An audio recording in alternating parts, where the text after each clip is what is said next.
Hello नमस्कार, welcome to inculcate learning. DSSB PRT के PYQs हम कवर कर रहे थे। 16 मार्च 2022 का पेपर आज हम कवर करेंगे। 100 क्वेश्चंस, ऑब्वियसली टीचिंग मेथोडोलॉजी वाला जो पोर्शन है उसके क्वेश्चंस हम कवर करेंगे। 4th क्लास है जी, 3 क्लास ऑलरेडी डल चुके हैं, यानी 300 क्वेश्चंस आप ऑलरेडी प्रैक्टिस कर चुके होंगे, ये मैं मान के चल रही हूँ। This is presented by me Raveena. Videos informative लगे तो इनकलकेट लर्निंग को आप लाइक शेयर सब्सक्राइब कर सकते हो। 15-16 फरवरी से आपके पेपर शुरू हो रहे हैं, तो ऑब्वियस सी बात है अब हमें थोड़ा सा गियर अप करना पड़ेगा।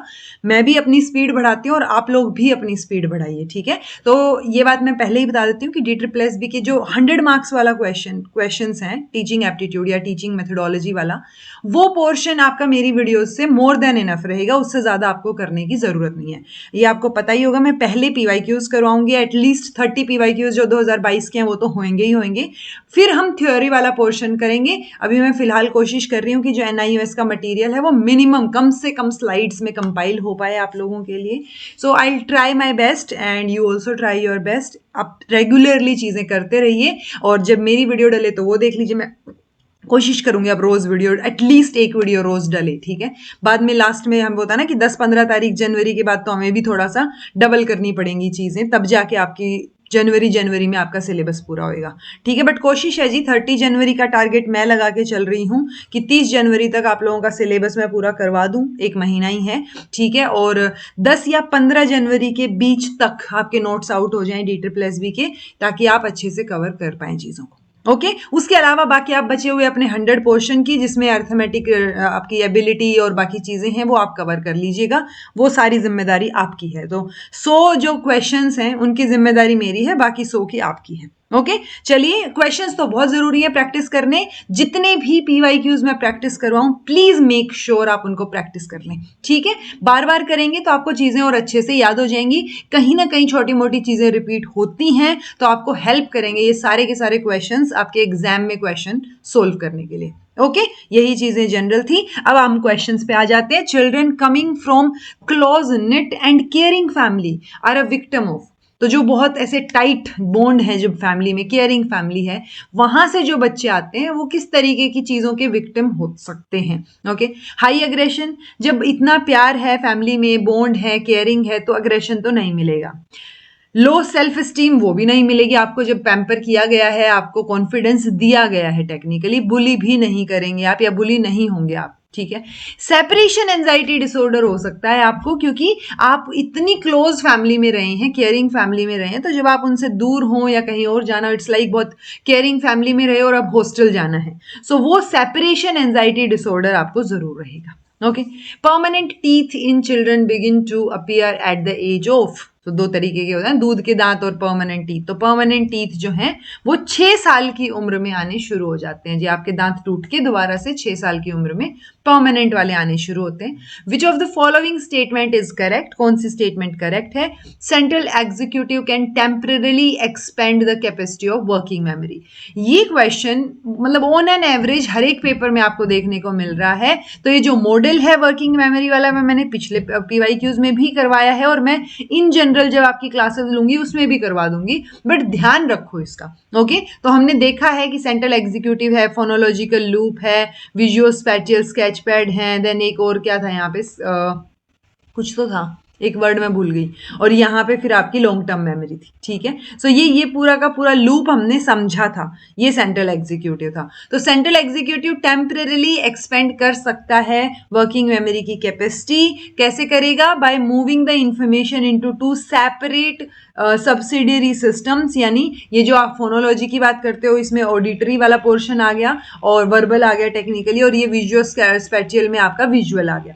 सो वो सेपरेट करके इंफॉर्मेशन को अलग अलग जगह मूव करके सेंट्रल एग्जीक्यूटिव एक्सपेंड कर सकता है वर्किंग मेमोरी। तो ये दोनों स्टेटमेंट्स बिल्कुल ठीक है जी। Okay next question, pre operational childs tendency to mentally link particular phenomena whether और नॉट देयर इज लॉजिकल और कैजुअल रिलेशनशिप। सो ये वो वाली चीज हो रही है जो हम बोल रहे, एक मैंने एग्जांपल दिया था ना पियाजे पढ़ाते टाइम, कि बलून फूटा और इट्स लाइक, हाँ कुत्ते ने भौंका और इतने में बलून फूट गया, ठीक है। तो बच्चे को ऐसे लगेगा कि ये कुत्ते के भौंकने से उसका बलून फूटा है। ओके तो ये जो लिंक है कि लॉजिकल रिलेशनशिप हो ना हो, बट वो जो लिंक बना लेता है बच्चा, उस टेंडेंसी को हम क्या बोलते हैं? डुअल रिप्रेजेंटेशन नहीं, डेफरेड इमिटेशन नहीं, है तो किसी ऑब्जेक्ट की एब्सेंस में उसको इमिटेट करना है। एनिमिज्म नहीं, क्योंकि एनिमिज्म में वो गुड़िया में भी जान होती है, तो निर्जीव वस्तुओं में भी जान होती है, वो वाली चीज है ये। तो ट्रांसडक्शन रहेगा जी आंसर।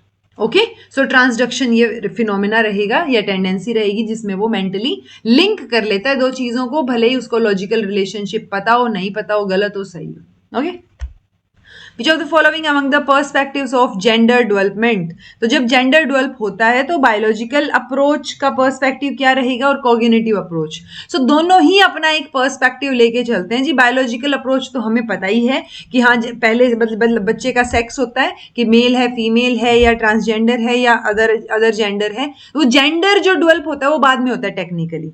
सो मेल या फीमेल ही लेके चलते हैं हम बायोलॉजिकल अप्रोच में। ओके, सो वो ट्रांसजेंडर, वो जेंडर वर्ड जहां आ गया, जेंडर एक सोशल कंस्ट्रक्ट है, प्लीज रिमेंबर इट। ओके, सो ये जो आपका सेक्स वर्ड है ये आपका क्या है? बायोलॉजिकल कंस्ट्रक्ट है, और ये आपका जेंडर जो है वो आपका सोशल कंस्ट्रक्ट है। ये क्वेश्चन कहीं भी आपको देखने को मिल सकता है, ठीक है, तो आप ये वर्ड्स याद रखेंगे।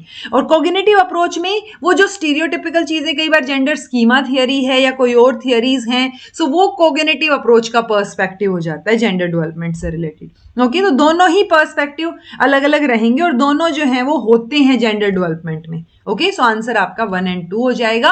बायोलॉजिकल अप्रोच एम्फसाइज करता है जेनेटिक्स का, हार्मोन का वो जो रोल है, ठीक है, जेंडर डेवलपमेंट में। और कॉग्निटिव अप्रोच जो है वो आपका जो मेंटल प्रोसेसेस में है, चीजों में समझने में है, सेल्फ सोशलाइजेशन में, जैसे जेंडर स्कीमा थियरी या कॉग्निटिव डेवलपमेंट थियरी। सो ये भी एक पर्सपेक्टिव, ये हाईलाइट करेंगे इन चीजों को। ओके, तो ये दोनों चीजें आपको पता होनी चाहिए। By which age the children begins to draw shapes such as circles, squares, triangles? So कौन सी एज तक बच्चा जो है वो ये रेक्टेंगल, सर्कल, स्क्वायर ये चीजें जो है वो बनाना शुरू कर देता है? सो 3 साल का बच्चा ये चीजें ड्रॉ कर पाएगा जी। ओके, 2 साल का तो थोड़ा ज्यादा छोटा हो गया, 3 साल का बच्चा, इसीलिए फिर हम 3 साल के बाद ही बच्चे को स्कूल में डालते हैं। अर्ली चाइल्डहुड केयर एजुकेशन की हम बात करते हैं। Okay, most school talks review which kind of ability? So कौन टॉक्स नहीं, टास्क, कौन जो स्कूल, ज्यादातर स्कूल के जो टास्क हैं वो किस तरीके की एबिलिटी को बढ़ावा देते हैं? एनालिटिकल एबिलिटी या इंसाइटफुल? इंसाइटफुल वर्ड आपको ध्यान होगा, हमने इंसाइट लर्निंग जो थियरी है, कोहलर की थियरी, वो पढ़ी है कि भाई सडनली यूरेका, सडनली कोई चीज मिल गई आपको, सडनली किसी चीज का सोल्यूशन मिल गया। सो इंसाइटफुल में कहीं ना कहीं थोड़ा सा हम क्रिएटिविटी साइड भी जाते हैं, खुद सोचने वाली साइड पे जाते हैं। एनालिटिकल वो कन्वेंशनल चीजें हैं, टास्क हैं जो स्कूल में करवाई जाती हैं। सो एनालिटिकल एबिलिटी के ऊपर फोकस ज्यादा होता है जो स्कूल के टास्क हैं उनका। तो आंसर आपका 1 ओनली रहेगा, एनालिटिकल, जो प्रॉब्लम्स को ब्रेक डाउन करना, लॉजिकल रीजनिंग यूज करना, इन चीजों पे फोकस करते हैं। जबकि इंसाइटफुल एबिलिटी जो है वो क्रिएटिव एबिलिटी पे, नए आइडियाज जनरेट करने पे, आउट ऑफ द बॉक्स सोचने पे, इन चीजों के ऊपर फोकस करती है, जो कि बहुत कम टाइम पे आपको देखने को मिलते हैं स्कूल्स में। सो ज्यादा फोकस एनालिटिकल पे होता है। ऐसा नहीं है कि इंसाइटफुल पे होता ही नहीं है, होता है, बट कंपैरेटिवली या ट्रेडिशनली कन्वेंशनली हम देखें तो एनालिटिकल एबिलिटी पे ज्यादा फोकस होता है। Which of the following statement is correct? During middle childhood, the ability to cooperate is more among girls than boys in friendship. तो फ्रेंडशिप की बात हो रही है यहाँ। Intimate sharing is more common among girls than boys in friendship of middle childhood. तो देखो, middle childhood वो वाली स्टेज है कि जब बच्चा स्कूल जाना शुरू हो चुका है, थोड़ा सा ग्रुप में फ्रेंडशिप में आना शुरू हो चुका है, ठीक है। बट जो गर्ल्स की फ्रेंडशिप है वो ज्यादा इसलिए जानी जाती है वो इंटीमेट शेयरिंग के लिए, कि वो आपको ना इमोशनल चीजें, वो इमोशनल कोशेंट उनका वो शेयर कर देंगी, तो वो ज्यादा जानी जाती है। तो सेकंड स्टेटमेंट तो ठीक है, उस इमोशनल शेयरिंग में कोऑपरेशन ज्यादा करती हैं लड़कियां, वो वाली चीज कहीं पे भी नहीं साबित हो रखी या नहीं लिखी जा रखी। ओके, तो आंसर आपका सेकंड ओनली रहेगा जी, जहां पे इंटीमेट शेयरिंग के लिए गर्ल्स की फ्रेंडशिप जानी जाती है, ना कि कोऑपरेशन के लिए। Okay, which of the following food comes under complex carbohydrate? तो ये आपके ये सारी चीजें ना NIOS की, जितना मैं देख पा रही हूँ, जितने मैंने क्वेश्चंस आपके टाइप किए, आपको करवाए हैं, NIOS के मटेरियल के ऊपर ही ज्यादातर फोकस है। इनफैक्ट जो डायरेक्ट स्टेटमेंट्स कई बार दे रखी है कि किसने बोली है, डायरेक्ट NIOS के मटीरियल से हैं। Okay, so I will try कि मैं कंपाइल कर दूं, तो जितनी क्लासेस में डालूं प्लीज उनको अच्छे से देख लेना, मोर देन इनफ रहेंगी आपके लिए, ठीक है। सो पोटैटोज, स्वीट्स, पास्ता, व्हीट, तो देखो व्हीट, पोटैटोज, इनमें स्टार्च रहेगा जी, तो ये कॉम्प्लेक्स कार्बोहाइड्रेट है, पास्ता भी कॉम्प्लेक्स कार्बोहाइड्रेट में जाएगा। मिठाई जो है वो सिंपल शुगर्स में आएंगी जो इजीली ब्रेक डाउन हो जाए। सो ये सिंपल कार्बोहाइड्रेट से बने होते हैं, यानी रिफाइंड शुगर, मिठाई है ना, तो रिफाइंड शुगर से बनी होती है जो कि सिंपल कार्बोहाइड्रेट है। ऑल्दो वो आपके शुगर लेवल्स बहुत ब्लड में बहुत सडनली स्पाइक हो जाएंगे इनकी वजह से, मिठाई की वजह से, लेकिन वो क्विकली डाइजेस्ट हो जाएंगे। उससे आपको होता है ना लॉन्ग टर्म एनर्जी नहीं मिलेगी, आप वो एकदम से एनर्जी आई और फिर ड्रॉप हो गई, वो वाली सिचुएशन होगी। जबकि कॉम्प्लेक्स कार्बोहाइड्रेट, व्हीट, पोटैटोज, जब ये आप खाते हो तो आपको वो होता है ना, इनकी एपेटाइट या सेटाइटी वैल्यू ज्यादा होती है थोड़ी सी, सो आपको भूख लंबे टाइम के बाद लगेगी। बट मीठा खा के आपको एनर्जी एकदम से आएगी, आप बहुत हैप्पी हो जाओगे, एनर्जी आ जाएगी, बट वो बहुत जल्दी ड्रॉप हो जाएगी। ओके, तो जो कॉम्प्लेक्स वाले हैं वो लंबी चेन से बने होते हैं, long chain of sugar molecules. Okay, which was the first state in India to introduce mid day meal scheme? So important है जी ये, सबसे पहले तमिलनाडु ने जो है 1982 में मिड नून मील स्कीम जो है वो चालू की थी कि दोपहर का खाना जो है वो बच्चों को प्रोवाइड करवाया जाए। सो उस टाइम पे मिड नून बोला जाता था इसको, नून मील, मिड नून भी नहीं, नून मील, ठीक है, NOON। So but mid day meal scheme 1982 Tamil Nadu सबसे पहले, याद रखना है आपको। Which of the following statement is correct? Peer group help children to learn gender appropriate behavior. बोल सकते हैं पीयर ग्रुप से ही आप चीजें सीखते हो कि नहीं ये नहीं करना, ये करना है। Parents relationship with one another doesn't affect the child's upbringing. क्यों नहीं करेगा भाई? पेरेंट्स का रिलेशनशिप अगर हैप्पी गो लकी वाली सिचुएशन है, हैप्पी वाली, तो बच्चा भी हैप्पी नजर आएगा आपको। अगर पेरेंट्स में ही कलेश मचा रहता है तो बच्चे की अपब्रिंगिंग में भी तो अफेक्ट नजर आएगा ना, क्यों नहीं दिखेगा? प्रॉपर पूरा इफेक्ट जो है वो बच्चे के ऊपर दिखेगा आपको। सो ओनली वन वाला ऑप्शन आपका सही है। विच of the following is psychological aggression? हमने अग्रेशन में इंस्ट्रूमेंटल अग्रेशन पहले क्वेश्चंस में आया हुआ है। इंस्ट्रूमेंटल अग्रेशन आपके गोल को अचीव करने के लिए जो अग्रेशन है वो, तो ये C और D तो सेम ही बात हो गई। ओवर्ट अग्रेशन थोड़ा सा हिटिंग, फिजिकल अग्रेशन जो देख पा रहे हो आप एक्सप्लिसिटली, वो चीज होगी। और जो साइकोलॉजिकली आपको जो है वो टॉर्चर किया जाए या मैनिपुलेट करने की कोशिश की जाए, वो चीजें आपको रिलेशनल अग्रेशन में नजर आएंगी। ओके, तो आंसर आपका रिलेशनल रहेगा जी। एक साइकोलॉजिकल अग्रेशन की फॉर्म है ऑब्वियसली रिलेशनल, जो हार्म करेगा बट डैमेज करेगा आप या मैनिपुलेट करेगा आपके रिलेशनशिप्स को या सोशल स्टेटस को, कि भाई गॉसिप हो रही है, साइलेंट ट्रीटमेंट दिया जा रहा है, रूमर्स स्प्रेड किए जा रहे हैं, तो आपको साइकोलॉजिकली हार्म करने की कोशिश की जा रही है। ओवर्ट में बिल्कुल अग्रेशन होता है सामने, ऑल्दो उसके भी साइकोलॉजिकल इफेक्ट होंगे, ठीक है, बट वो वाली चीज है कि डायरेक्ट अब्यूज कर दिया आपने या हिट कर दिया, पुश कर दिया, वो जो दिख पा रहा है आपको एक्सप्लिसिटली, वो ओवर्ट एग्रेशन में आएगा। सो ओवर्ट एग्रेशन एक ब्रॉड कैटेगरी हो गई जिसमें प्राइमरी फोकस साइकोलॉजिकल पे नहीं है, मैनिपुलेशन पे या उस पे, बट वो ऑटोमेटिक इफेक्ट है उसका। Okay, which of the following statement is correct? More tightly organized plays have an edge in motor development in childhood than unstructured play. तो देखो ज्यादा टाइटली अगर ऑर्गेनाइज्ड है प्लेस तो मोटर डेवलपमेंट भी थोड़ा सा लिमिट हो जाएगा, ठीक है। अनस्ट्रक्चर्ड प्ले में पता नहीं होता चीजों का, तो उसमें जो है मोटर डेवलपमेंट आपका कंपैरेटिवली ज्यादा दिखने को मिलेगा। Rough and tumble play comes under free unstructured activity, ये बात ठीक है। जैसे रेसलिंग हो गई major example rough and tumble play का, तो अनस्ट्रक्चर्ड है ये बात ठीक है। पहले वाला गलत है जी, ठीक है। सो वो some sort of unstructured play होगा, तब ज्यादा एज होगा मोटर डेवलपमेंट के लिए। तो आंसर आपका ओनली सेकंड हो गया। In order to regulate the appropriate caloric intake in preschoolers, which of the following statement is correct? So pre schoolers की अगर आप बात करेंगे तो यानी 3 साल से पहले की मैं बात कर रही हूँ, क्योंकि 3 साल के बच्चे को हम early childhood care and education के हिसाब से स्कूल भेजना शुरू कर रहे हैं। Okay, so children should follow their eating habits. ऐसे थोड़ा ना कोई पर्टिकुलर चीजें होती हैं कि भाई जितना बोला उतना अमाउंट में जितना दिया जा रहा है खा लो चुपचाप, या शेड्यूल पे फीड कर दोगे आप उनको, या फिर एनकरेज करोगे कि फूड फिनिश करें वो। ये स्टेटमेंट सबसे बेटर है कि बच्चा जो है आप उसको प्रेशराइज नहीं करोगे सब कुछ खाने को, वो जितना खा रहा है जिस हिसाब से खा रहा है उसकी कैलोरी इनटेक रेगुलेट हो रहा है, तो बच्चा सेल्फ रेगुलेट कर रहा है। जब वो खा रहा है, वरना मना कर रहा है तो हमेशा मना ही है वो, ठीक है। सो वो फोर्स फीड या प्रेशराइज प्रेशराइज नहीं करना है हमें किसी भी हालत में, क्योंकि अगर आप शेड्यूल पे पर्टिकुलर खाना दे रहे हो, उसको भूख नहीं है, वो चीज भी गलत है। अब उसका पेट भर चुका है, अब आपने प्लेट में एक्स्ट्रा डाल दिया था, वो फूड फिनिश करने के लिए आप एनकरेज कर रहे हो, वो भी गड़बड़ है। सो प्रेशराइज मत करो, जितना खा लिया उतना खा लिया, वो अपने हिसाब से उसकी कैलोरी इनटेक रेगुलेट हो जाएगा। आंसर आपका डी आएगा। Which of the following is correct about transitive inference? तो ये वही ट्रांसडक्शन वाली चीज है जो हमने ऊपर बात की थी। सो डिसीव्ड एबिलिटी टू ऑर्डर, जब आप ऑर्डर में लगाते हो किसी डायमेंशन के तहत, वो सीरिएशन हो जाता है। Knowing relationship between two objects by knowing relationship of each to third object. So it's like A is taller than B, ठीक है, B is taller than C, तो हमें इन्फ्रेंस सीधा सीधा निकल जाएगा कि A is taller than C। सो ये जो इन्फ्रेंस निकालने वाली चीज है ये ट्रांजिटिव इन्फ्रेंस रहेगा जी।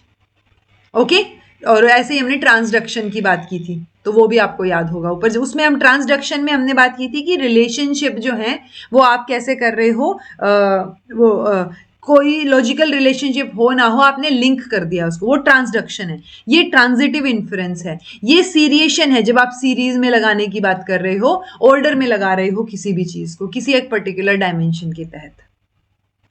Recognition and reflection of feelings by teacher helps the child in, तो रिकग्निशन और रिफ्लेक्शन ऑफ फीलिंग, यानी टीचर जो है वो आपकी फीलिंग्स को रिकग्नाइज कर रहा है, रिफ्लेक्ट कर रहा है, तो बच्चे को किस चीज में हेल्प मिलेगी? इंसाइट गेन करने, बच्चे helps the child in gaining insight या रिमाइंडिंग रिस्पॉन्सिबिलिटीज। रिस्पॉन्सिबिलिटीज रिमाइंड करवाने की कोशिश नहीं हो रही है, इंसाइट गेन करने की कोशिश हो रही है। ओके, आंसर आपका थर्ड हो जाएगा। Which of the following statement is correct? तो रियल और आइडियल सेल्फ सेम चीजें हैं? नहीं भाई, अलग अलग चीजें हैं। रियल वो है जो हम एक्चुअल में हैं, आइडियल सेल्फ वो है जो हम बनना चाह रहे हैं। ओके, एक पर्टिकुलर एग्जाम्पल होता है कि एक इंसान मोटा है, ठीक है, और ये तो उसका रियल सेल्फ है, बट वो बहुत स्लिम ट्रिम होना चाह रहा है, तो वो उसका क्या हो गया जी? आइडियल सेल्फ हो गया। ठीक है, तो real self means the person he or she actually is. So ये बात ठीक है, पहले वाली गलत हो जाएगी। Okay, Which of the following is autobiographical memory? तो autobiography क्या होती है? जो आप खुद लिखते हो, right? So remembering to perform future action, या memory producing script of familiar routine, या memory of specific events in one's own life। तो जब आप खुद की लाइफ को एक्सप्लेन कर रहे हो, उसकी जो स्पेसिफिक इवेंट्स की मेमोरी है वो आपकी ऑटोबायोग्राफिकल मेमोरी कहलाएगी। Okay, when the baby is learning to walk, बच्चा चलना सीख रहा है, then dash of the social environment helps the most. So scaffolding help करेगा? हाँ करेगा, जब तक वो नहीं चलना सीख पा रहा तब तक आप उसको असिस्ट कर रहे हो, थोड़ी सी हेल्प प्रोवाइड कर रहे हो। कोल्डनेस तो कोई वो नहीं है जी, सोशल एनवायरनमेंट की हेल्प करे वो आपको। आंसर फर्स्ट हो गया। Okay, Which of the following statement is correct? Praising children for ability and hard working comes under intrinsic motivation. सो बच्चे को अगर आप उसकी एबिलिटी को, उसके हार्ड वर्क को प्रेज कर रहे हो, दैट मीन्स आप उसको फोस्टर, इंट्रिंसिक मोटिवेशन फोस्टर कर रहे हो उसका, कि वो हैप्पी फील करे, और वो जो है अभी उसके, क्योंकि उसकी एबिलिटी और हार्ड वर्क पे प्रेज किया गया है, तो वो और अच्छा से काम करना सीखेगा। सो इंट्रिंसिक मोटिवेशन है। लेकिन जब आप गुड ग्रेड्स आएंगे तो ट्रीट मिलेगी, पैसे मिलेंगे, वो चीज़ पे जब फोकस कर रहे हो तो वो एक्सटर्नल रिवॉर्ड्स पे फोकस हो गया, वो एक्सट्रिंसिक मोटिवेशन के अंडर आ जाएगा। दोनों स्टेटमेंट्स बिल्कुल ठीक है। Okay, Which of the following is the correct advantage of similar ability grouping of students? So advantage क्या रहेगा? Similar ability, यानी सेम जिनकी एबिलिटी है वो ग्रुपिंग में डाल दिए बच्चे आपने। So effective for group activities in subjects like mathematics or language, और student can study in their own pace। कौन सा रहेगा इसमें? आंसर आपका दोनों ठीक है जी, क्योंकि सिमिलर एबिलिटी ग्रुपिंग है, तो वो अपनी क्योंकि उनकी ऑलमोस्ट सेम ही पेस होगी सबकी, तो वो अपनी पेस के हिसाब से सीख सकते हैं। अगर आपने सिमिलर एबिलिटी ग्रुपिंग नहीं की, हेट्रोजिनस एबिलिटी ग्रुपिंग कर दी कि एक बच्चा बहुत इंटेलिजेंट है, एक बहुत स्लो है, सो उस केस में वो अपनी पेस के हिसाब से नहीं सीख पाएंगे, क्योंकि ग्रुप में भी साथ चलना है, ग्रुप एक्टिविटी भी होनी है, राइट? सो वो इफेक्टिव रहेगा अगर आप सिमिलर एबिलिटी ग्रुपिंग कर रहे हो और अपने पेस से भी बच्चा सीख पाएगा। Which of the following is physical scheduled disability? The word schedule, जैसे scheduled caste है या scheduled tribe है, तो वो already mentioned है। सेम वो फिजिकल डिसेबिलिटीज जो शेड्यूल्ड है, शेड्यूल्ड इज लाइक वो जो PWD या RPWD एक्ट में मेंशन्ड है, ओके तो सेरिब्रल पल्सी, मस्कुलर डिस्ट्रॉफी और ड्वार्फिज्म, तो ये तीनों ही किस में आ जाएंगी जी, फिजिकल डिसेबिलिटी में आ जाएंगी, शेड्यूल्ड डिसेबिलिटी में। ठीक है, तो ये वो हैं जो रिकग्नाइज्ड फिजिकल इम्पेयरमेंट्स हैं। ओके, जो the following is an indicator of empowered women, अगर एम्पावर्ड वुमेन है तो वो इकोनॉमिकली इंडिपेंडेंट रहेगी, उसको किसी के पैसे की जरूरत नहीं है, सोशल चेंज में पार्टिसिपेट करेगी, तो दोनों ही चीजें बहुत अच्छी हैं, एम्पावरमेंट का इंडिकेटर है, बात बिल्कुल सही है। Considering the right of children to free and compulsory education act 2009, which of the following statements is correct regarding capitation fees? तो capitation fees नहीं लेनी होती, अगर आप ले रहे हो तो जितनी capitation fee आपने ली है उसका 10 गुना फाइन आपको भरना पड़ सकता है। सिंपल सी चीज है जो हमने एक्ट में पढ़ी है हमेशा से। So fine for receiving capitation fee may extend to 10 times the capitation fee charged, बिल्कुल सही है ये। Subjecting a child to screening procedure is also fine worthy, यानी बच्चा आया है तो आप उसका एडमिशन करो, आपको उसको सिलेक्शन प्रोसीजर से गुजरना कि टेस्ट देना पड़ेगा, इतने मार्क्स आए तो ही एडमिशन होएगा, नहीं तो नहीं होएगा, वो चीज़ों में नहीं डलना है, क्योंकि वो चीज़ों में बच्चे को डालना ही नहीं है। सो फाइन मिलेगा आप उसके लिए भी। तो ये बिल्कुल ठीक है जी दोनों स्टेटमेंट। ये देखो ये आपका आरटी एक्ट का सेक्शन 13(2) का ए पार्ट ये बोलता है कि भाई आपको कैपिटेशन फीस नहीं लेनी है, लेंगे तो उसका 10 गुना टाइम आपको 10 गुना फीस आपको भरनी पड़ सकती है। ठीक है, अगर आप ये इसी का बी पार्ट जो है वो बोल रहा है कि अगर किसी स्क्रीनिंग प्रोसीजर से आप उसको गुजार रहे हो एडमिशन के टाइम पे, तो वो भी फाइन वर्दी है, और फाइन जो है वो 25,000 से लेके फॉर द फर्स्ट कंट्रावेंशन 50,000 भी हो सकता है। ओके, तो 25-50 दोनों याद रखो। In which of the following sitting arrangements group work is not possible? अगर आपने बच्चे रोज में बिठा रखे हैं तो ग्रुप कैसे बना, ग्रुप वर्क हो ही नहीं पाएगा। अगर वो छोटे छोटे सर्कल्स में बिठा रखे हैं तो ग्रुप वर्क हो जाएगा, सिंपल सी बात है। इजी से क्वेश्चन होते हैं ये, क्योंकि डीएलएड वाला ही मटेरियल है, तो इतना डरने वाली चीज नहीं है, बस आपको थोड़ा सा माइंड खुला रखना है। जितने भी पीवाईक्यूज मैं करवा रही हूँ सारे प्रैक्टिस करके जाने हैं, ठीक है, तो कोशिश करो कि मैक्सिमम चीजें आप ये जो मैं करवा रही हूँ क्लासेस इनसे आउटपुट निकाल पाओ, बाकी इससे ज्यादा करने की आपको जरूरत पड़ेगी नहीं। During which event did the women's struggle to vote got strengthen? तो वुमेन जो हमने जैसे एक तो हम यूनिवर्सल अडल्ट फ्रेंचाइज पढ़ते हैं, सो उसके अंदर तो आप यूनिवर्सली अडल्ट्स के बारे में बात कर रहे हो जो वोट देने का जिनको अधिकार है, बट वर्ल्ड वॉर 1 के दौरान वुमेन ने काफी स्ट्रगल किया था, और ये क्वेश्चन पहले भी यानी 3 ही पेपर किए हैं उनमें से भी एक बार आया हुआ है, तो आंसर वर्ल्ड वॉर 1 रहेगा जी। Okay, which of the following assistive devices is required for students with hearing impairment?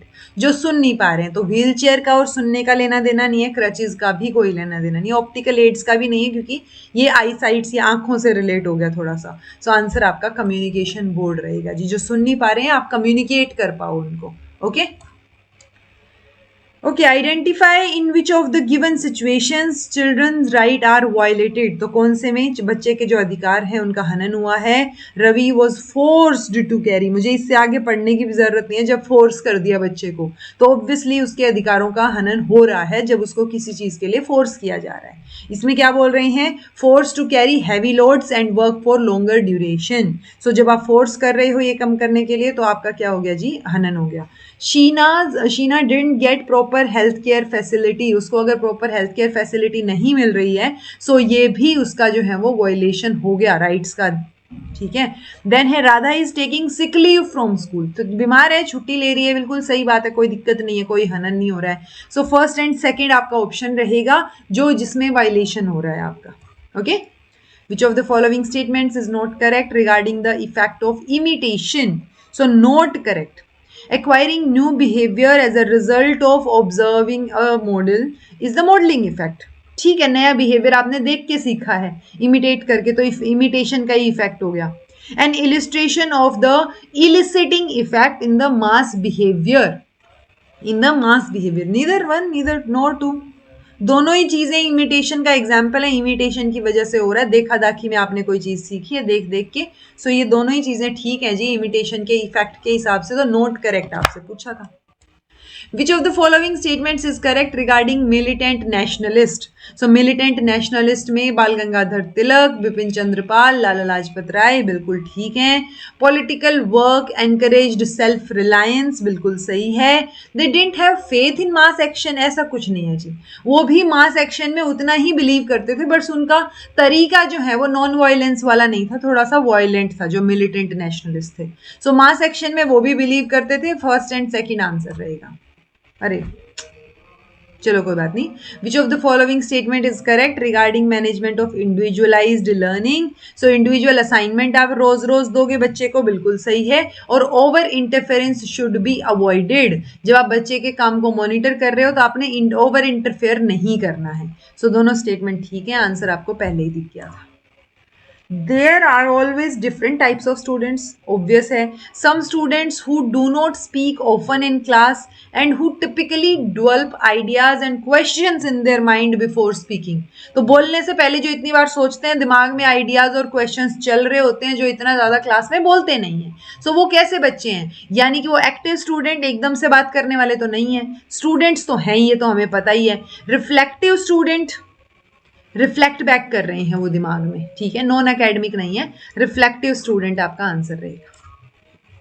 The assistive technology sweep sticks is a virtual adaptive.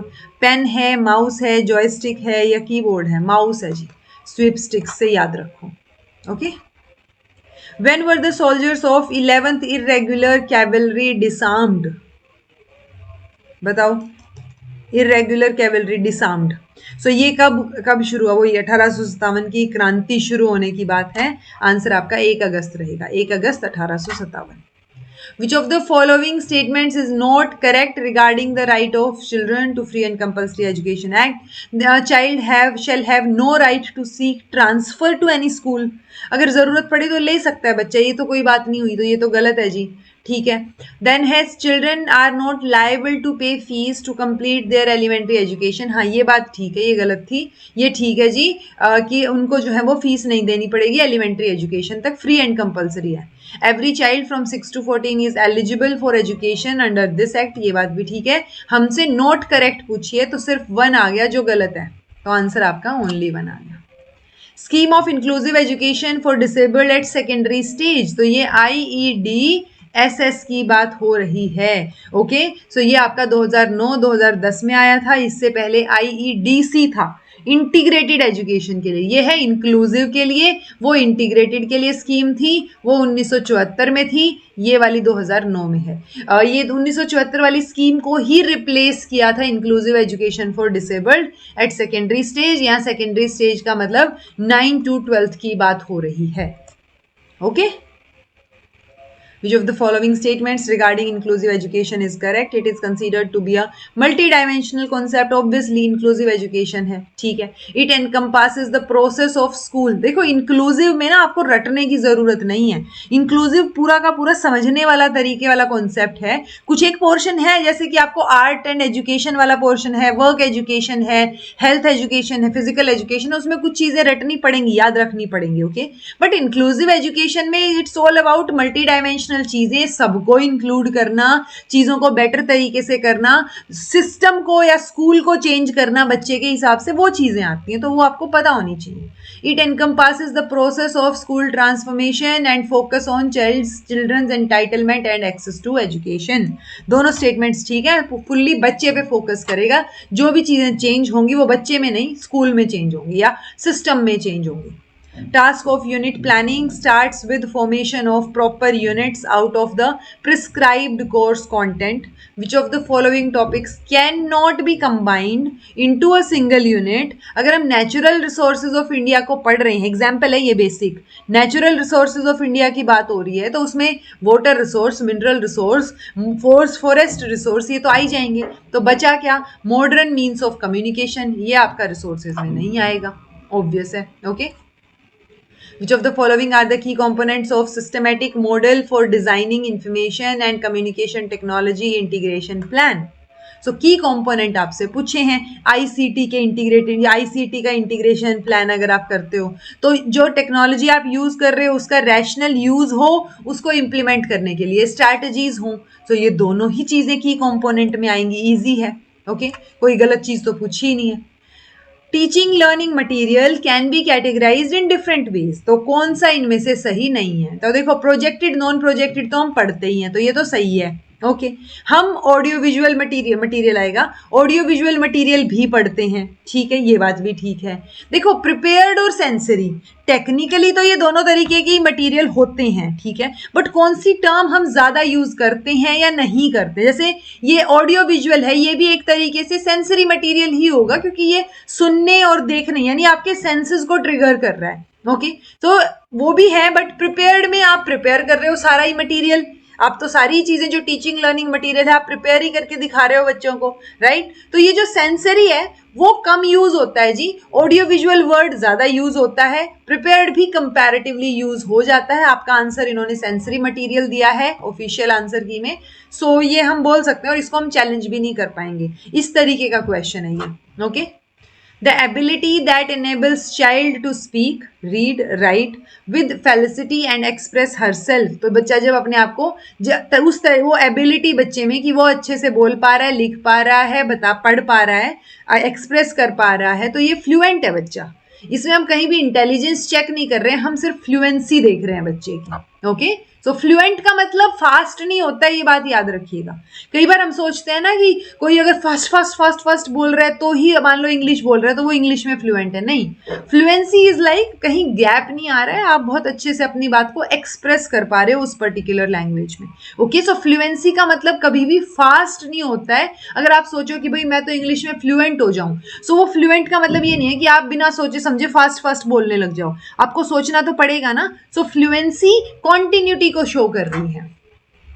Which of the following is correctly matched context in the context of teaching in classroom?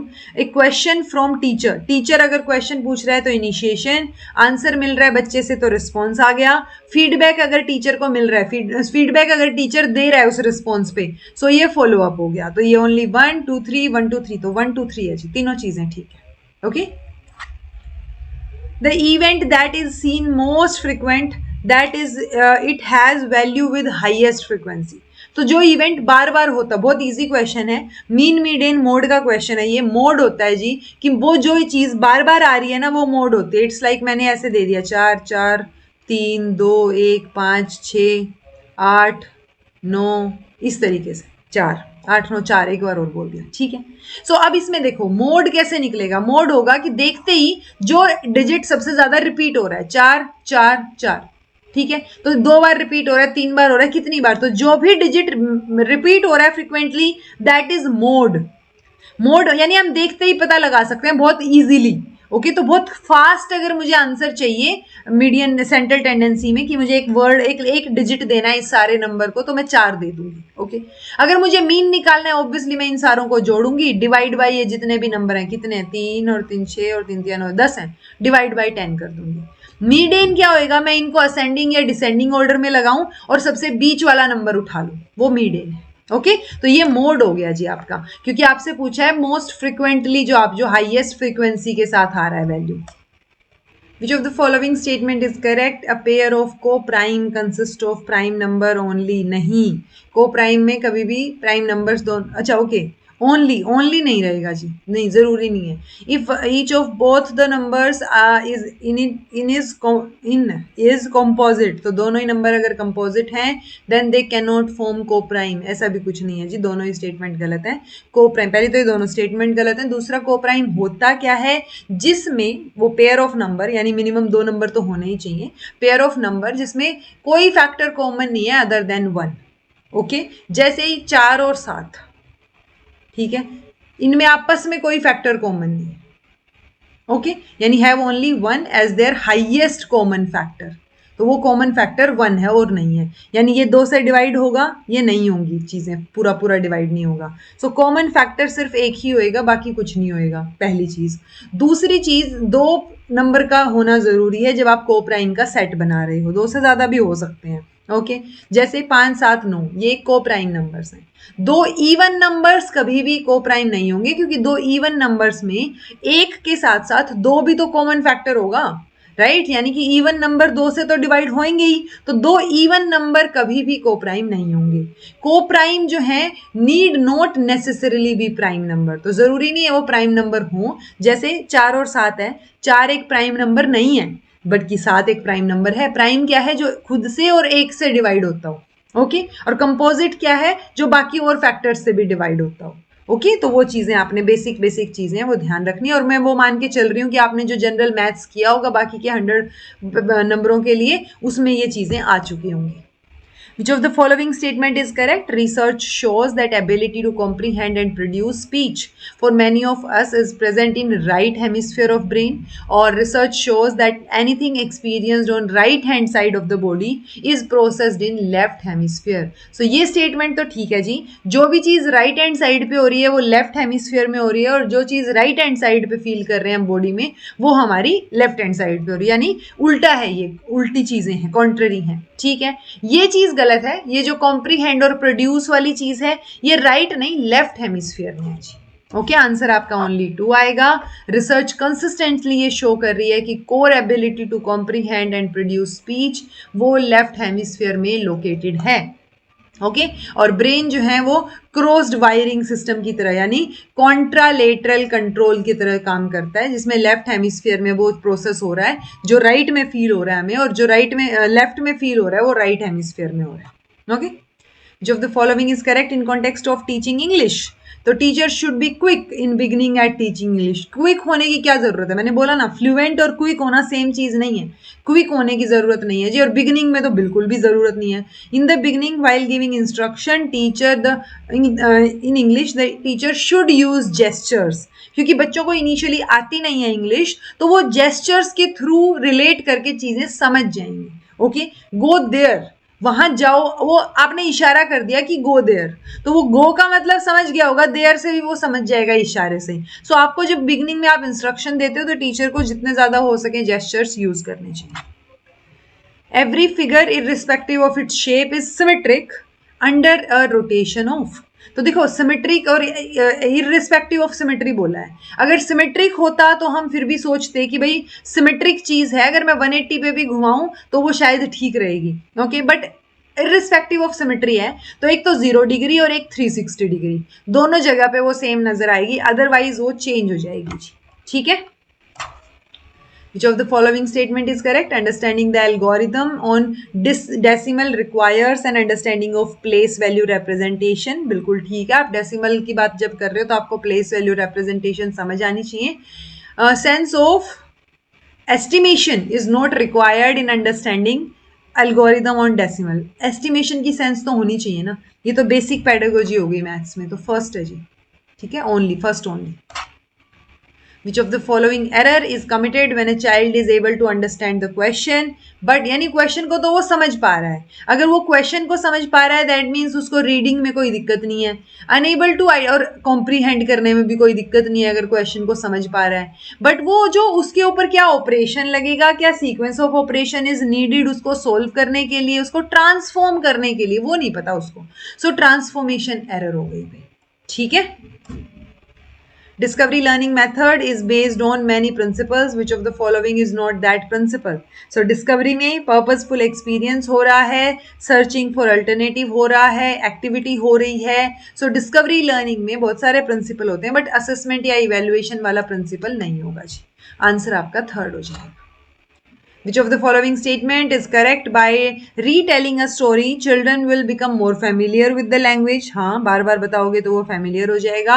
By retelling a story, children will be able to participate in different ways. So वो अलग अलग तरीके से चीजों में participate कर पाएगा। बिल्कुल ठीक है दोनों statement।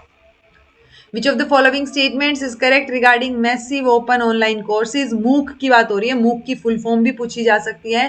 In India, Government of India is launching MOOC through a web portal called स्वयं। तो स्वयं के थ्रू आप अलग अलग massive open online courses available हैं, आप कर सकते हो। ये फ्री ऑफ कॉस्ट अवेलेबल हैं। ऑल्दो ये बात आपको याद रखनी है कि इनका सर्टिफिकेट अगर आपको चाहिए कि आपने कोई कोर्स कर लिया, सीखना फ्री में है, बट अगर कोई सर्टिफिकेट चाहिए तो आपको फीस दे के एग्जाम देना पड़ेगा, तो एग्जाम फीस देनी पड़ेगी उस टाइम पे। सो ये बात आपको याद रखनी है कि कोर्सेज फ्री ऑफ कॉस्ट है। ओके, तो दोनों स्टेटमेंट्स ठीक है। Language of media, administration, judiciary, formal education in the country is. तो जब आपने सारी चीज़ों की लैंग्वेज की बात की है, फॉर्मल लेवल पे बात की है, तो वो लोकल या वर्नैक्युलर नहीं होगी, ना ही क्लासिकल होगी, वो स्टैंडर्ड लैंग्वेज होगी जी। ठीक है, कि अगर मैं टीचर हूँ मुझे किस तरीके की लैंग्वेज जो है वो क्लास में यूज़ करनी है, या जुडिशियरी में कोर्ट में किस तरीके की लैंग्वेज यूज़ होगी, तो that will be standard language. कौन सी स्टेटमेंट इनमें से करेक्ट है? Geometry is the natural way for developing intuition, creativity, inquiry, और geometry is very different from the study of spatial relationships. Different कहाँ है? स्पैटियल रिलेशनशिप में ही तो पढ़ते हैं हम ज्योमेट्री, तो आंसर सिर्फ फर्स्ट होएगा जी।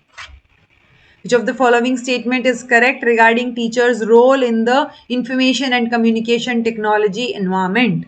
So इनमें से कौन सी स्टेटमेंट ठीक है टीचर के रोल से related? Create multimedia content to support instructions, evaluate educational software, create hypertext documents to support instruction। तो आप डॉक्यूमेंट बना रहे हो इंस्ट्रक्शन सपोर्ट करने के लिए, मल्टीमीडिया कंटेंट बना रहे हो इंस्ट्रक्शन सपोर्ट करने के लिए, इवेल्युएट कर रहे हो एजुकेशनल सॉफ्टवेयर को, तीनों ही चीजें सही हैं जी। Okay, Which of the following statement is correct? Exams can be called premises, और a statement proved earlier उसको आप premises बोल सकते हो। तो दोनों statements ये भी ठीक है जी। Okay? Which of the following statement is correct? The richer the exposure to second language, greater is the possibility कि आप acquire कर लोगे। The language rich environment that is available in the first language is invariably not available in second। देखो rich जितना ज्यादा exposure होगा, it's like आपको English तो आती है, समझ भी आती है, बट जब आप ऐसी जगह पे काम करोगे या रहोगे जहां पे बात ही इंग्लिश में हो रही है, सो वो रिच एक्सपोजर हो गया ना उसका। तो अगर वो आपकी फर्स्ट लैंग्वेज नहीं भी है तो पॉसिबिलिटी ज्यादा है कि आप एक्वायर कर लोगे उसको। ये चीज ठीक है जी। Language rich environment that is available in the first language वो इज इनवेरिएबली नॉट अवेलेबल, यानी बिल्कुल सेम उतने ही लेवल का आपको सेकेंड लैंग्वेज का भी एक्सपोजर मिले, वो चांसेस जो है वो सही बोल रहे हैं, ये कम है। ठीक है, सो दोनों स्टेटमेंट सही है जी, आंसर बोथ 1 और 2 हो जाएगा। To bring about improvement in the quality of education and the holistic development of child, evaluation process needs to focus on of development। So किसके डेवलपमेंट पे? दोनों के। क्वालिटी एजुकेशन होलिस्टिक डेवलपमेंट की बात हो रही है तो हमें स्कॉलिस्टिक नॉन स्कॉलिस्टिक की बात करनी पड़ेगी। हम कॉन्टिन्यूस कॉम्प्रीहेंसिव इवेल्युएशन की बात करते हैं तो कॉम्प्रीहेंसिव में ये दोनों चीजें आएंगी। Poor writing skill which consist of poor motor skills and planning. So poor motor skills की बात हो रही है। डिस्प्रैक्सिया, डिसलेक्सिया, रीडिंग डिसऑर्डर हो गया, ये आई से रिलेटेड हो गया। ये आपका मुझे बताइएगा कमेंट करके कि इसका क्या मतलब है। ओके, और आपका डिस्प्रैक्सिया मोटर स्किल से रिलेटेड हो गया, आंसर आपका सेकंड आ गया। Students actively construct their own knowledge in constructivist approach of learning. Which of the following processes are aimed at construction of knowledge? Asking question to one another और making sense of the story। जब आप questions पूछ रहे हो तो आप construct करने की कोशिश कर रहे हो एटलीस्ट, और making sense of the story में भी आप अपनी ही सेंस बना रहे हो उस स्टोरी की कि आपको क्या समझ आया। तो दोनों स्टेटमेंट सही हैं जी। Which of the following days is observed? Which of the following day is observed as the International Yoga Day? ये तो सबको पता होना चाहिए, 21 जून। अच्छा, ये कौन से साल के बाद से हम मनाते हैं, यानी फर्स्ट इंटरनेशनल योगा डे हमने कौन से साल में मनाया था, ये मुझे बताइएगा कमेंट करके। Okay, classroom learning experience can be enriched by making creative expressions as an integral part of environmental studies, teaching and learning. Creative expressions can take a variety of forms such as creative expression, यानी जब आप environmental studies की बात कर रहे हो और उसके अंदर आप creative expression की बात कर रहे हो, so graphic arts, art अपने आप में ही एक creative expression है, puppetry भी एक creative expression है, और movement और dance भी। so ये तीनों statements बिल्कुल सही हैं जी। ठीक है, आर्ट एजुकेशन में पढ़ेंगे हम इनको। Environmental education introduced as environmental studies at elementary education level has important objectives. तो इनमें से कौन सा ऑब्जेक्टिव करेक्ट है? देखो इस तरीके के क्वेश्चन कॉन्सेप्चुअल है, आपको पॉजिटिव माइंडसेट के साथ सोच के इनका आंसर करना है, ये चीजें रटने वाली नहीं है। तो आपको मतलब कंप्लीट डिटेल में पढ़ने की जरूरत है या फिर आपको समझ आ जाए। Inculcating habits, values, attitudes, emotions to maintain and promote quality environment. ठीक है, आप ऐसी हैबिट्स बनाओ, ऐसा एटीट्यूड आपका हो कि आप कचरा बाहर नहीं डालोगे, आप एनवायरमेंट को बेटर करने में हेल्प करोगे, प्रमोट करोगे। Okay, developing curiosity and awareness about the environment in children. So curiosity और अवेयरनेस क्रिएट करना बच्चों के लिए, दोनों ऑब्जेक्टिव हैं जी, अच्छी बात है, हम एनवायरमेंट को सपोर्ट करने की बात कर रहे हैं। Dash organise their movement ideas into a dance form. So choreographer ही तो कोरियोग्राफ करेगा, ऑर्गेनाइज करेगा मूवमेंट्स को, right. Considering the current thinking and practice in social sciences curriculum at national level, which of the following statements is correct? National Curriculum Framework 2005 suggested the term political science instead of civics. तो civics की जगह political science use हो. The present curriculum attempts to change the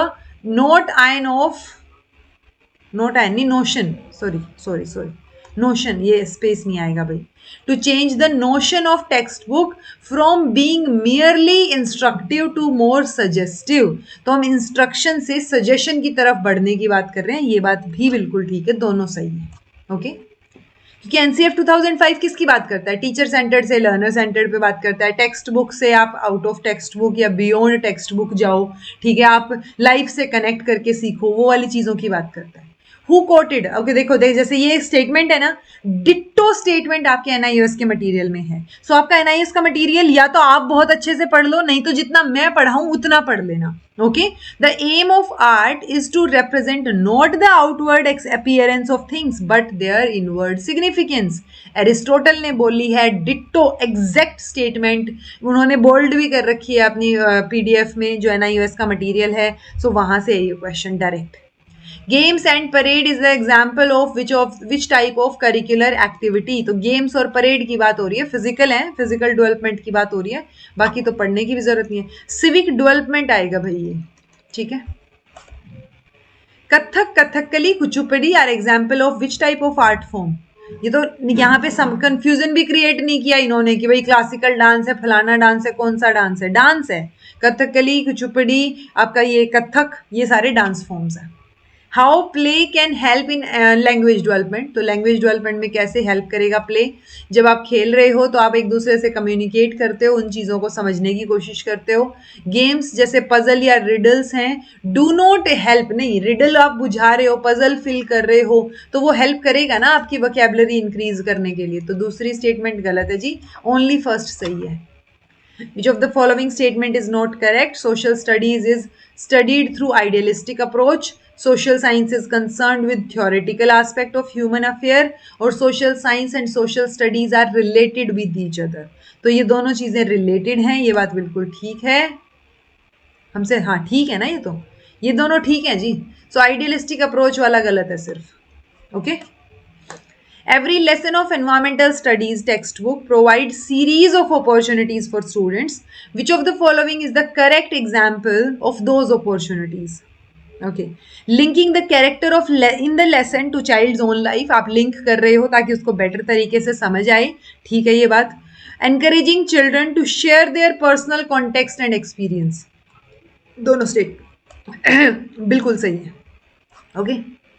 Dash help in language building and in enhancing vocabulary and improve articulation. So कौन सा जो है वो language building में, लैंग्वेज बिल्डिंग, लैंग्वेज की बात आ गई, वोकैबुलरी की बात आ गई।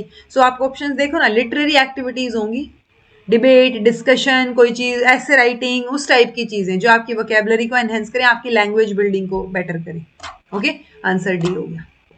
Which of the following is the objective of yoga education? Practice mental health or integrate moral and spiritual values, attain higher level of consciousness for oneself and the surrounding. तीनों चीजें बहुत अच्छी हैं, बिल्कुल सही है, आंसर फर्स्ट हो जाए। Okay, when using the activity based approach for teaching environmental studies, the given steps should be practiced. तो कौन से स्टेप्स किस सीक्वेंस में प्रैक्टिस किए जाने चाहिए। आप कोई भी चीज़ में सबसे पहले प्लान करते हो तो आप एक्टिविटी को प्लान करोगे, फिर आप एक्टिविटी को कंडक्ट करोगे, फिर आप रिफ्लेक्ट करोगे उस प्रोसेस पे और फिर रिवाइज करोगे। आंसर आपका सी हो गया। ठीक है। Maps showing cities, towns, village, different countries, state of world with their boundaries। तो सिर्फ सिटीज की और उनकी बाउंड्रीज की बात हो रही है, इसमें कहीं भी कोई फिजिकल पैरामीटर नहीं दिखाया गया है, तो ये फिजिकल नहीं पॉलिटिकल मैप्स हैं जी। जब आपको सिर्फ पॉलिटिकल बाउंड्रीज दिखाई जा रही हैं तो ये पॉलिटिकल मैप्स हैं। जब आपको पहाड़, नदियां, वो सारी चीजें दिखाई जा रही है तो फिजिकल मैप है। कोई पर्टिकुलर एक चीज डिनोट की जा रही है तो वो पर्टिकुलर थीम हो गई, वो थीमेटिक मैप हो गई। Okay. What is the importance of art education at elementary level? बहुत इंपॉर्टेंट है। देखिए अगेन कॉन्सेप्चुअल क्वेश्चन हो गया, आपको कॉन्सेप्चुअल क्वेश्चन समझने हैं, समझ के पॉजिटिव माइंडसेट से आंसर करने हैं कि अगर आप आर्ट एजुकेशन प्रोवाइड कर रहे हो तो क्यों इंपॉर्टेंट है। बच्चों को अपने आप को एक्सप्रेस करने में हेल्प करेगी कि वो क्या है, कैसा फील कर रहे हैं। बिल्कुल सही बात है। It enhances the level of self analysis and self discipline. So ये लेवल को एनहेंस करेगी, ये बात भी बिल्कुल सही है, दोनों स्टेटमेंट सही है। Sociometry is an important tool of peer assessment या self assessment. Peer assessment, okay. Sociometry एक टेक्निक है जी, जो नाम याद रखोगे आप, Jacob Levy Moreno. Okay, so इन्होंने ये सोशियोमेट्री की टेक्निक की बात की है। सोशियोग्राम हम बनाते हैं, एक रिलेशनशिप शो करता हुआ ग्राफिकल रिप्रेजेंटेशन, वो सोशियोमेट्री में आपको हेल्प करेगा। सोशियोमेट्री रिलेशनशिप्स के ऊपर बात करती है। इट्स लाइक आप कहीं, इसको मैं थोड़ा सा एक्सप्लेन कर देती हूँ इस कॉन्सेप्ट को, कि आप जो हैं, मान लो एक 4 बच्चे हो, ए बी सी डी, ठीक है। सो अब 4 नहीं लगा लो, जितने भी बच्चे, आपको पिकनिक पे लेके जाया गया। अब आपसे पूछा गया कि आपको रात को रुकना है, तो आप किसके साथ रुकना पसंद करोगे। सो ए ने बोला बी, पहली प्रेफरेंस उसकी बी थी, दूसरी प्रेफरेंस डी थी और तीसरे नंबर पे वो सी के साथ भी रह लेगा। ओके, ऐसे ही बी की पहली प्रेफरेंस ए है, बी की दूसरी प्रेफरेंस सी है, तीसरी प्रेफरेंस डी है। ये एक रिलेशनशिप शो कर रहा है कि ए का रिलेशनशिप बी के साथ थोड़ा ज्यादा क्लोज है, फिर डी के साथ है, फिर सी के साथ है। तो ये जो रिलेशनशिप्स का खेल है वो कौन बता रहा है, सोशियोमेट्री की टेक्निक आपको समझा रही है। ओके, तो ये खुद की नहीं दूसरों की बात हो रही है, ये पीयर असेसमेंट का इंपॉर्टेंट टूल है। सोशियोग्राम हम बनाते हैं, मोरिनो ने इसकी बात की है, ये बेसिक चीजें हैं। To understand the concept of environmental studies, students can be taken to different places for learning। आप अलग अलग जगह लेके गए, उनको फील्ड ट्रिप पे लेके गए for plants study. Children will not be able to achieve which objective.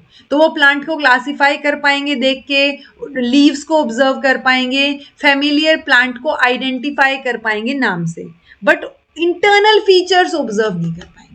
Okay, क्योंकि वो देख के जितना उनको समझ आ रहा है उतने हिसाब से वो क्लासीफाई कर पाएंगे। In India until the mid 1990s civics की जो टेक्स्ट बुक है continue to be written from the point of view of, तो लिबरल पॉइंट ऑफ व्यू से या पैटर्नलिस्टिक। सो पुराने टाइम से हम मिड 1990s तक पैटर्नल एस्पेक्ट से बुक्स को लिखते थे या उस एस्पेक्ट से बुक्स को देखते थे। आपको एग्जाम्पल्स भी वैसे ही दिखेंगे, आपको पैट्रियार्की दिखेगी, स्टीरियोटिपिकल एग्जाम्पल्स दिखेंगे, तो वो पैटर्नल एस्पेक्ट जो है वो था उस टाइम तक। बाद में थोड़ा सा लिबर्टेरियन हुआ है। इन द कॉन्टेक्स्ट ऑफ अवनध्या वाद्य, विच of the following pair is correctly matched. Ditto question है आर्ट एजुकेशन की पीडीएफ से, एनआईओएस का मटेरियल। ओके, ढोल पंजाब में फेमस है, धाक बंगाल में, हुडका हिमाचल प्रदेश में, नाल महाराष्ट्र में है जी, बंगाल में नहीं है। ओके, तो पहला, तीसरा, चौथा सही है। नाल महाराष्ट्र और एक डापू करके है वो आंध्र प्रदेश। सो ये देखो 1 2 3 4 5, ये 5 चीजें डिट्टो दे रखी थी और ये पांचों आपसे पूछ ली। Okay, Which of the following are the roles and duties of member of school management committee? तो वो स्कूल डेवलपमेंट प्लान प्रिपेयर करेंगे, out of the school children को वापस लेके आएंगे, अरेंज और मेंटेन करेंगे बेसिक इंफ्रास्ट्रक्चरल एम्यूनिटीज। सारी चीजें सही हैं, ठीक है। स्कूल मैनेजमेंट कमेटी ध्यान रखेगी स्कूल का। Dash includes those institutionalized entities those are responsible for formal education। So formal education के लिए responsible कौन है, schools।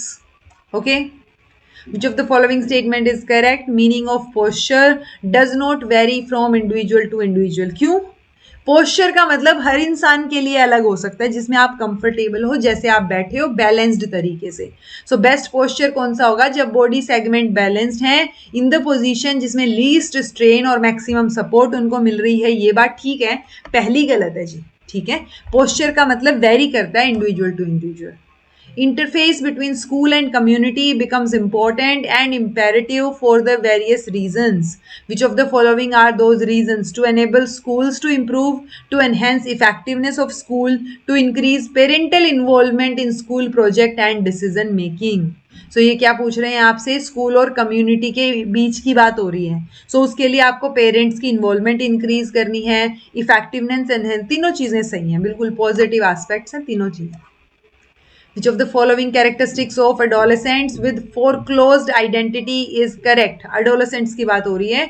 Do not have any commitment to a vocation or set of belief.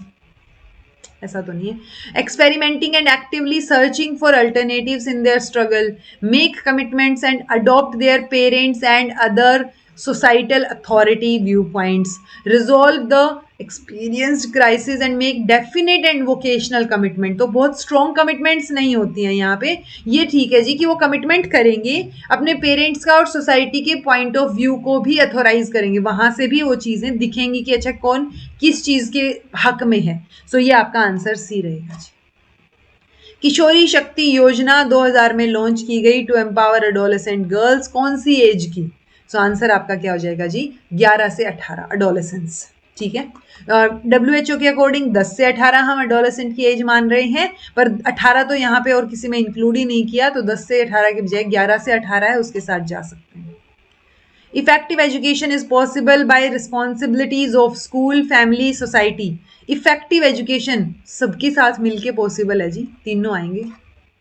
Which of the following is associating activity related to work education with language improvement? Preparing report in short and simple sentences, relationship between life of man and animal, skill to measure, relationship between need and supply। तो ये क्या बोल रहे हैं? Associating activity कौन सी रहेगी? अगर आप वर्क एजुकेशन की बात कर रहे हो, वो भी विद लैंग्वेज इंप्रूवमेंट, तो आंसर आपका ए हो जाएगा कि आप रिपोर्ट प्रिपेयर करो शॉर्ट और सिंपल सेंटेंसेस में, तो लैंग्वेज भी इंप्रूव होगी। Which of the following statement is correct? Same mode of evaluation should be used for slow, average, fast. सबके लिए अलग अलग इवेल्युएशन मेथड यूज होना चाहिए क्योंकि सबका तरीका अलग है चीजों को, तो ये गलत हो गया। Self evaluation, peer evaluation and group evaluation should also be made a part of evaluation process. ये ठीक है, सारे तरीके के इवेल्युएशन को आप पार्ट बनाओ प्रोसेस का। Okay, While teaching primary school children, examples of which of the following cannot be used to explain them that how these have implications for our day-to-day life? तो हम अगर छोटे बच्चों को पढ़ा रहे हैं तो कौन सा एग्जाम्पल हम यूज नहीं कर पाएंगे उनको एक्सप्लेन करने के लिए? ठीक है, क्योंकि छोटे बच्चे हैं तो उनको फॉरेस्ट का, रेलवे स्टेशन का, ग्रोसर शॉप का इनका आइडिया नहीं है, तो हम तीनों को ही यूज नहीं कर पाएंगे। ओके, बहुत छोटे हैं बच्चे। Which of the following statement is correct? In past, research believed that happy people are more likely to succeed, और newer research shows success makes people happy। नहीं भाई, जरूरी नहीं है जो हैप्पी हैं वो सक्सीड हो ही जाएं और जो सक्सेसफुल हैं वो हैप्पी हों, तो दोनों स्टेटमेंट गलत हैं। Which of the following are the media for sharing the school community family partnership plan with school community? So web pages, press release और school newsletter। तो आंसर क्या हो जाएगा? तीनों। Okay, Which of the following statement correct? Violent revolt against established orthodoxies fall into new orthodoxies. Okay, intelligent revolt comes with self knowledge through the awareness of one's own thought and feeling. So वो intelligent revolt होगा, ये बात ठीक है। violent revolt की जब आप बात कर रहे हो तो वो नई ऑर्थोडॉक्स सिस्टम बना देगा, अगर आप कुछ गिराना चाह रहे हो तो कुछ नए बन भी जाएंगे। Dash is the school level community structure set up mainly for improving the functioning of schools. So village education committee और parent teacher association ये दोनों ही school level community structure जो हैं ये होंगे उसके अंदर। ठीक है, In which type of teaching method teacher's role is all pervasive and student's role is limited? तो लिमिटेड और टू ओबीडियंस ओनली, जितना वो मान लें, बस बात कही उतनी बात मान लो, तो आंसर कमांड हो गया जी। टीचर कमांड दे रहा है, बच्चे उसको मान रहे हैं। विच of the following statement is correct? Work education benefits coordination in hand and brain, बिल्कुल ठीक है। Work education is essential and significant factor है लर्निंग प्रोसेस में, ये बात भी ठीक है, दोनों स्टेटमेंट्स ठीक है। Sportsmanship traits comes under which outcome of physical education? So physically fit, sportsmanship की बात हो रही है, मेंटली स्ट्रॉन्ग, सोशली एफिशिएंट और आपका इमोशनली बैलेंस्ड। स्पोर्ट्समैनशिप जो है वो सोशली एफिशिएंट एस्पेक्ट आपका लेके आएंगे, ओके, कि सब इंसान अलग अलग है, आप एक बार जीते हो दूसरी बार हार भी सकते हो। Which of the following is not a function performed by PTA and MTA, Parent Teacher Association or Mother Teacher Association? Assisting the teacher in pursuing the parents of enrolled children for sending them to school, providing feedback to teacher about educational progress of their own parents, assisting the teachers in conducting school activities, helping the teacher in conducting door-to-door survey work. तो note a function पूछा है कि जो parent teacher association और mother teacher association का काम नहीं है। तो देखो वो हेल्प कर सकते हैं, ठीक है, टीचर को डोर टू डोर सर्वे काम करवाने में, ठीक है, असिस्ट कर सकते हैं टीचर्स को स्कूल एक्टिविटीज़ के लिए, वो असिस्ट कर सकते हैं टीचर्स को कि जो अनरोल्ड चिल्ड्रन हैं उनके पेरेंट्स को तक पहुंचा पाएं, उनके पेरेंट्स तक टीचर को पहुंचा पाएं ताकि कन्विंस करके उन बच्चों को एनरोल करवाया जा सके। बट फीडबैक प्रोवाइड करना टीचर को, वो भी खुद के पेरेंट्स की प्रोग्रेस के बारे में, ऐसा कुछ नहीं है जी, okay. Which of the following statements are correct? Very desire for power is in itself destructive. बोल सकते हैं बहुत ज्यादा पावर की जब आप डिजायर करते हो वो भी अपने आप में डिस्ट्रक्टिव है। Moment we discard authority only then cooperation and affection emerges, जब अथॉरिटी को डिस्कार्ड कर देते हैं तब कोऑपरेशन आता है। दोनों स्टेटमेंट सही है, ठीक है। अगर कोई अथॉरिटी होगी ना तो आप कोऑपरेट शायद ना भी करना चाहो, उसके प्रति आपको अफेक्शन ना भी हो, लेकिन जब सब लोग इक्वल लेवल पे है ना तो सारे शायद साथ मिलके फिर भी काम कर लेंगे। एरिक एरिक्सन के according main task of adolescence is to form identity diffusion, सजेक्स नहीं है जी, ये सेक्स था, सेक्स ईगो आइडेंटिटी, और आपका ये है आइडेंटिटी मोरेटोरियम और कोहेरेंट आइडेंटिटी। सो कोहेरेंट आइडेंटिटी जो है मेन टास्क है जी एडोलेसेंस का। कोहेरेंट आइडेंटिटी क्या होती है वो आप मुझे बताइएगा कमेंट करके, ओके। ये हो गए हैं जी आपके अब तक की 4 क्लासेस में टोटल 400 क्वेश्चन कर लिए हैं, इंपॉर्टेंट है। मेरी सलाह माने तो कोई भी रैंडम मॉक टेस्ट लगाने की बजाय ये सारे के सारे PYQs जितनी बार हो सके उतनी बार करके देख लो, मोर देन इनफ रहेंगी आपके लिए चीजें, ठीक है। तो हमें PYQs जितने ज्यादा हो सके वो करने हैं और उसके बाद हमें थ्योरेटिकल पोर्शन भी कवर करना है। आप लोगों से सिर्फ एक ही उम्मीद है कि जितना मैं करवाऊं उतना तो कर लो एटलीस्ट, ओके। आपको कुछ एक्स्ट्रा भी नहीं बोल रही हूँ, ये भी नहीं बोल रही हूँ कि तब तक NIOS की मटेरियल की रीडिंग ले लो, नहीं, डिटेल्ड क्लासेस भी मत देखो। अब जो क्लासेस डल रही हैं, ये 4th क्लास है, अब जो 40 से 50 या 50-55 क्लासेस डलेंगी, मेक श्योर आप वो देख के जाएं। आपके 100 मार्क्स कहीं नहीं गए, आप मैक्सिमम स्कोर कर पाओगे, you can trust on me. आप लोगों ने EMRS दिया है, RRB PGT भी दिया था, PRT भी दिया था, आप लोगों के अच्छे पेपर हुए थे मेरे वाले पढ़ाई को लेके, ये भी अच्छा ही होएगा, बस आपको फोकस करना है। मैं अपनी तरफ से मेहनत कर रही हूँ, आप भी करो, क्लासेस को रेगुलरली देखो, अपने फ्रेंड्स के साथ भी शेयर कर सकते हो, और जितना मैं करवाऊँ एटलीस्ट उतना कर लो। उसके अलावा बाकी आप बचे हुए 100 मार्क्स वाले पोर्शन पे फोकस करना, ठीक है। तो 100 नंबर के लिए जितनी मैं 50-55 क्लासेस करवाऊं, मेक श्योर आप उनको देख लो। उसमें मैं आपको NIOS का कंपाइलेशन भी प्रोवाइड करवाऊंगी, समझाऊंगी चीजें, कौन सा इंपॉर्टेंट है, क्वेश्चन पॉइंट ऑफ व्यू से कौन सा इंपॉर्टेंट है, कौन सा ज्यादा इंपॉर्टेंट है, जो याद रखना है, सारी चीजें बता दूंगी, ओके। सो आप इन क्लासेस को रेगुलरली फॉलो करो। अब क्लासेस आपको फॉर श्योर रेगुलरली देखने को मिलेंगी। मैंने लिटरली रात को बैठ के ये क्लास प्रिपेयर की है और आज आप ये देख पा रहे हो, ठीक है। सो होंगी चीजें, कर लेंगी, ठीक है। This was all about today. Thank you so much for watching. Be happy, keep smiling, subscribe to Inculcate Learning because it is absolutely free. Be consistent in your efforts. Take care. See you very soon with the next class.